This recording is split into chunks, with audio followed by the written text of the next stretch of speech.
What's going on, everyone? My name is Matt and welcome to day 16 of Vlogmas. Now last week I went through some of my really bad hairstyles and showed you some pictures from my Facebook page. Well, today I thought I'd go through some of my first and most embarrassing Facebook posts, because that was about 5 years ago now, so I was a little bit awkward and also new to the internet for that matter. So my first post on the 15th of December, which was 5 years ago yesterday, says, "Just got Facebook." Smiley face. Pretty standard really, but then if we go look at the likes on that status, it's Jasmine, who did that like I think a few months ago, and me. I was the only one that liked my own status. Now around about this time in Vlogmas last year, I did a video called Peter Pan Pantomime, and I spoke about the time I spent in the professional theatre business. And here is a Facebook status I posted about that. 2 more shows to go today. Mum, Dad and the house group are coming to watch me at 7 o'clock. First of all, I love the absence of commas, making that sentence make no sense, and also the way I spelled watch. That was fantastic. And then the day after, I felt like posting another status. Really looking forward to Christmas Eve when Tom, Hannah, Mum and Dad are coming to watch me in Peter Pan. Again, there are no commas, and once again, look at the way I spelt R. Literally just R. Now here's something you might actually be a little bit interesting, because just like the people on my Facebook back then, my previous posts were pretty boring and no one cared. But here's the Facebook post I did on the 8th of January 2011 after I posted my first ever YouTube video.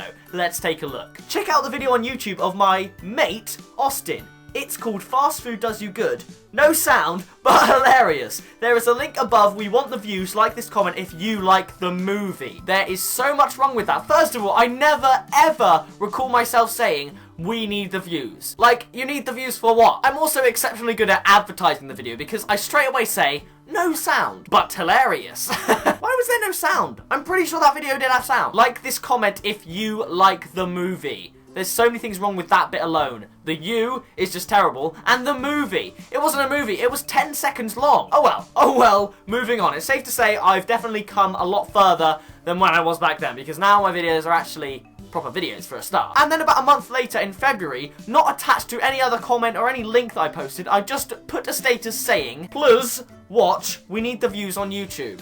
That was it. There was no video that I actually posted with that. It was just that.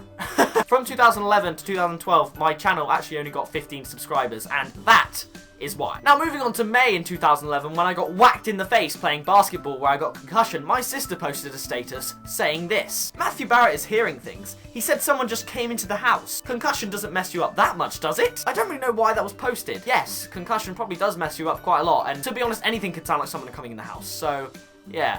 I don't really know why we had to post that. This status is a favourite of mine, so let's read it. "Someone help me! Why did I have to get left home alone with Tom Barrett? He is tearing my hair out! Help!" I remember this day. That was not an exaggeration. He was actually tearing my hair out. Otherwise, you know, I wouldn't say that. But he actually was. And I have no idea why. Tom, you're a pleb. I don't think I need to make another comment on the way my grammar is or the letters that I use when there should be words, etc. We'll just ignore that. Maverick yesterday was kind of hard. First, I'm coughing my brain out, and if that wasn't enough, I cough so hard that I start bleeding out of my nose and then out of my mouth.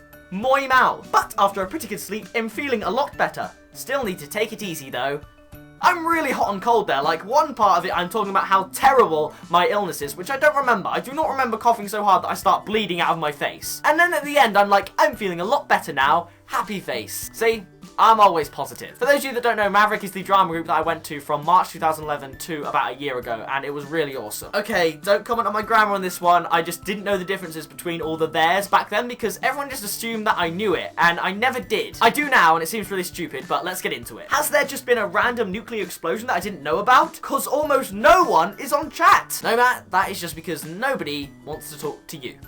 Now this next post isn't from me, it's from my good friend Stephen Lay. You saw Steve in the Bean Boozled Challenge and the Ultimate Football Challenge, and I'm sure you'll see him in videos in the future, but he posted this. 21st of October 2011. To me, ha ha ha, just seen a pic of Gibby on iCarly. What a lookalike. I do not and never have looked like Gibby. I do not understand it. But hey, I like the nickname, and a lot of people at school actually didn't know my real name. They just knew me as Gibby. That is when you know a nickname is stuck. Now for this next comment, I've blurred out the person who posted it and their name because, you know, they probably don't want to be in the video and etc, etc. But you remember when like for looks was a thing? Basically, if you don't know what it is, you'd like their status and then they would rate you out of 10 based on your looks. 2nd of December 2011, 6.5. 6.5 and below is when you know you're a bit ugly, and 6.5 is just kind of like, I don't want to be mean, but you're not exactly a looker, are you? And that's totally what that's saying. So yeah, Nice one, Matt. We now have quite a comedic post from my sister, which was just over 4 years ago, and I commented on this a couple of days ago because I found it funny. So, Hannah, if you are watching this, I'm going to put this in the video, but this is what she posted. Hey, bruv. Check out my YouTube channel. I have 0 subs, and someone disliked my vid. That is so sad. That must really suck to have no subscribers and a dislike on your video. But it's okay, Hannah, because you turned out alright. Now this one is just silly. It's just dumb. What am I doing? Exactly 4 years ago today, I posted, is it snowing outside? Not a question, just, is it snowing outside? There's no question mark. Then someone commented saying, no, it's not. And I replied with, lol, okay. Why didn't I just look out the window? Like, seriously, why did I not just open the curtains and look out the window? What am I doing? Now, finally, we have a memory that I will probably never forget, and it's probably my favourite status in this video, so let's go to it. This one's on the 30th of December, 2011, and my grammar and writing on Facebook is actually starting to improve by this point, and the status reads, good show last night with all the Mavericks. Well done, everybody. A bit awkward when a kid in the front row thought I was an actual dwarf. Literally, that happened. I walked off stage, I was playing Snoozy, the dwarf, which is like a spin-off of Sleepy, and the kid in the front row stood up, pointed directly at me and said, Mum, look, a real dwarf! I'm pretty sure I was the second tallest dwarf on that stage. Why did he think me? Was it because I was chubby? I don't know, but I will never forget that. That was so weird. I cannot believe he thought I was an actual dwarf. But as you can see, based on that, my Facebook statuses are a little bit cringy. Granted, they are not as bad as they could have been. I could have posted some really awkward stuff, but luckily, it was all pretty tame back in the day. Do you have any awkward Facebook memories that Facebook is now reminding you of every day? If you do, then let me know in the comments, because I know that my girlfriend Jasmine has had some really funny statuses in the past. So maybe you do as well, because I think mine were actually alright. They weren't too embarrassing, but still, they were pretty terrible. But that does it for this video. If you did enjoy it, then be sure to smack that like button. And as always, I will see you in tomorrow's video, which is going to be another reading your comments video. So get excited. Bye, guys!